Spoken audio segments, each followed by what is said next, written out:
Welcome back to Madhu series world. ఈరోజు పిల్లలు and పెద్దవాళ్ళు చాలా ఇష్టంగా తినే బిస్కెట్స్ ప్రిపేర్ చేసేసుకుందాం. ముందుగా ఒక 1 kg మైదా పిండి యాడ్ చేసుకున్నాను అండ్ ఒక చిన్న బౌల్ అంతా రవ. ముందుగా రవని ఆయిల్లో లేదా గీలో కొంచెం ఫ్రై చేసేసుకొని యాడ్ చేసేసుకోవాలి. దాని తర్వాత ఒక 2 to 3 టేబుల్ స్పూన్ అంతా కొబ్బరి పౌడర్ యాడ్ చేసుకోండి. ఫ్లేవర్ చాలా బాగుంటుంది కొబ్బరి పౌడర్ యాడ్ చేసుకుంటే. ఆ ఫ్లేవరు అండ్ తినడానికి కూడా టేస్ట్ కొంచెం చాలా బాగుంటుంది. అండ్ 1 kg మైదాకి 1/2 kg షుగర్ పడుతుంది. కొంచెం స్వీట్ గానే ఉంటుంది. 1/2 kg షుగర్ వేస్తే 1 kg మైదాకి మీరు కొంచెం తగ్గించి వేసుకోవాలంటే ఒక పిడికెడ్ అంతా తగ్గించండి, సరిపోతుంది షుగర్ కూడా. బిస్కెట్స్ పర్ఫెక్ట్ గా వస్తాయి. అండ్ కొంచెం అలా అంతా కూడా మిక్స్ చేసేసుకోవాలి. ఇప్పుడు యాడ్ చేసేసుకొని ఒకసారి మిక్స్ చేసేసుకొని ఒక 4 టేబుల్ స్పూన్ అంత గీ అండ్ ఒక 4 టేబుల్ స్పూన్ అంతా ఆయిల్ కూడా యాడ్ చేసేసుకొని బాగా మిక్స్ చేసేసుకోవాలి.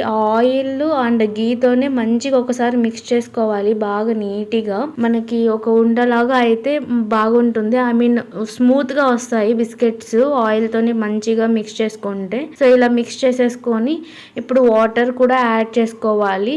వాటర్ చూసి యాడ్ చేసుకోండి కొంచెం కొంచెంగా, ఎందుకంటే ఆల్రెడీ షుగర్ ఉంటుంది కదా, సో తొందరగా మెల్ట్ అవ్వకూడదు మనం బిస్కెట్స్ అన్ని కూడా రెడీ చేసుకొని ఫ్రై చేసుకోవడానికి. సో వాటర్ చూసి యాడ్ చేసుకోండి. ఇలా బాగా మిక్స్ చేసేసి అప్పటికప్పుడే మనకి షుగర్ తొందరగా కరిగి జిగుటులాగా అవుతుంది. సో అలా అవ్వుకోకుండా ముందే ఇలా మిక్స్ చేసేసుకొని నార్మల్గా హ్యాండ్తో కూడా ఇలా చేసేసుకోవచ్చు బిస్కెట్స్ని రౌండ్స్గా.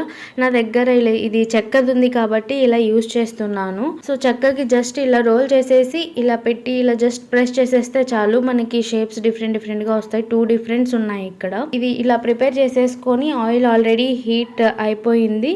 సో ఒక్కొక్కటిగా వేసేసుకొని బాయిల్ చేసేసుకోవడమే. చాలా బాగుంటాయి బిస్కెట్స్ అయితే, మీరు ఒకసారి ట్రై చేయండి. అండ్ పిల్లలు కూడా ఇష్టపడి తింటారు అండ్ పెద్దవాళ్ళు కూడా. ఎప్పుడైనా ఈవినింగ్ టైం జస్ట్ ఒక 2 తినేసి కాఫీ టీ లేదా అలా తీసుకుంటే చాలా బాగుంటుంది. పైగా వింటర్ సీజన్లో ఏమైనా తినాలని అనిపిస్తుంది. అది బయట తెచ్చుకుని తినడం కన్నా ఇలా ఇంట్లో తింటే ఇంకా కొంచెం హెల్తీగా ఉంటుంది.